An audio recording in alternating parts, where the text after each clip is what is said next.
be with you. Reading from the Holy Gospel according to Matthew. Jesus began to show his disciples that he must go to Jerusalem and suffer greatly from the elders, the chief priests, and the scribes, and be killed, and on the third day be raised. Then Peter took Jesus aside and began to rebuke him.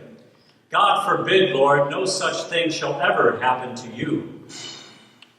He turned and said to Peter, Get behind me, Satan, you are an obstacle to me. You are thinking not as God does, but as human beings do. Then Jesus said to his disciples, Whoever wishes to come after me must deny himself, take up his cross, and follow me. For whoever wishes to save his life will lose it. But whoever loses his life for my sake will find it. What profit would there be for one to gain the whole world and forfeit his life? Or what can one give in exchange for his life? For the Son of Man will come with his angels in his Father's glory, and then he will repay all according to his conduct. The Gospel of the Lord. Praise to you, Lord Jesus.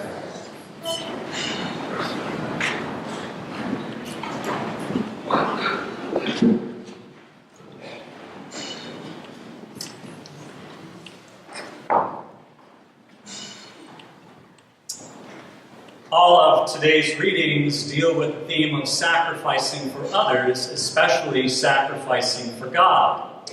And these readings certainly are not the most upbeat, feel-good, warm, fuzzy ones to hear, but they're the truth. And we certainly need to hear the truth. And through these particular readings, I believe Christ is showing us the reality of what it truly takes to follow his lead. That means we have to be willing to suffer pain and heartache at times in order to fulfill what God wills for us. People, of course, usually do all they can to avoid any kind of pain or difficulty so they can enjoy peace and comfort in their lives, but our personal comfort shouldn't always be the main deciding factor in the daily choices that we make. Living in this world involves much more than that. You know, it's one of the great mysteries of our Christian faith that you have to be willing to give up everything in order to gain everything. And it's certainly inspiring when we see or hear about people doing just that out of love for others. Case in point, I'm reminded of a true incident that really beautifully illustrates this whole belief. It was around this date, about 27 years ago, during the U.S. Open tennis tournament, which, as you may know, is currently going on in New York City. I've been actually watching it the past several days. A 22-year-old man by the name of Brian Watkins had traveled with his family from Utah to see U.S. Open tennis. And as he and his parents stood there on a New York subway platform one particular evening during the tournament, they were confronted by several youths who demanded their money so that they could get their jollies at a dance club. And after seeing his mother brutally assaulted by them, Brian stepped in to save his mother from further harm. And one of the youths stabbed him. And Brian died an hour later, saving his parents' lives. When the story hit the news, people were so outraged by this tragedy that pressure was put on to step up the fight against the surging violence going on in the Big Apple. And you know, by the end of the decade, murders there dropped 75%. And a large sports facility in the city was renamed in the young hero's honor. It's now called the Brian Watkins Tennis Center. What Brian did was along the lines of what Jesus did for all of us. He laid down his life so that we may live, hopefully, in a totally new way. All for the sake of loving others' lives more than his own. That's the deal. Now, tying that into today's gospel scene, you know, it's kind of hard to blame Peter for reacting the way he did when Jesus made his announcement. Because hearing Jesus talk about going to Jerusalem and suffer and die was tough for Peter to swallow. as it would be for any human being to hear a loved one talk that way. I mean, what Jesus was proposing to Peter sounded like suicide. I mean, who wants to see someone we love just go off and get killed? That isn't the way that Peter thought things should happen. He thought that Jesus would lead Israel to freedom from the Romans and usher in a whole new era for them with power and prosperity for them all. And Peter thought he would rise to the top right alongside Jesus. That was the plan for him. And yet, that's not why Jesus came among us. Peter failed to grasp Jesus' true mission here, because he was thinking more in terms of earthly power, not heavenly power. And that's why Jesus reprimands him here. For trying to get in the way of God's plans, just favoring his own. And Jesus actually says, "Get behind me, Satan," to Peter, because it's almost as if Satan is using Peter to thwart Jesus' mission. And then Jesus goes on to explain what it truly means to follow his lead. And I quote again here. "Whoever wishes to come after me must deny himself, take up his cross, and follow me." Easier said than done, right? No one likes suffering. Jesus surely didn't. And yet our Lord knew that the only way to really find life in this world and beyond it is to sacrifice your life so that other people can hopefully benefit from it. You know, one of my high school gym teachers, Mr. Wilson, often used a phrase we probably all heard many times before. He used to tell us, "No pain, no gain." We'd all be huffing and puffing, aching from exercise, yet Mr. Wilson would try to spur us on, saying, "Hey, you're doing great. Keep going. Pain is your friend." And we thought he needed his head examined. I mean, how can pain be a friend? Who wants suffering? And yet later on in life, I came to appreciate the wisdom of his words. I mean, think of what Jesus went through.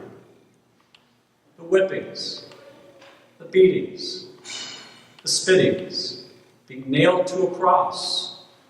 And through it all, the hope and love was still all there. Especially when Jesus was praying those words from the cross, "Father, forgive them, they don't know what they're doing." I mean, imagine that. Here he is dying in one of the most horrible ways you can imagine, and he's still forgiving and loving people. Pain and rejection didn't stop him. Jesus had a mission to fulfill, and he was going to see it through, come hell or high water. You know, I sensed that same kind of perseverance while I was vacationing a few years ago in Birmingham, Alabama. I had visited the Civil Rights Institute as a museum that is dedicated to all those who sacrificed for the cause of equal rights and justice in our country, not only for African Americans, but for all people of the world. And I have to say, it was extremely moving to look at all the many photos and video displays showing the pain and struggle to achieve what was rightfully theirs all along.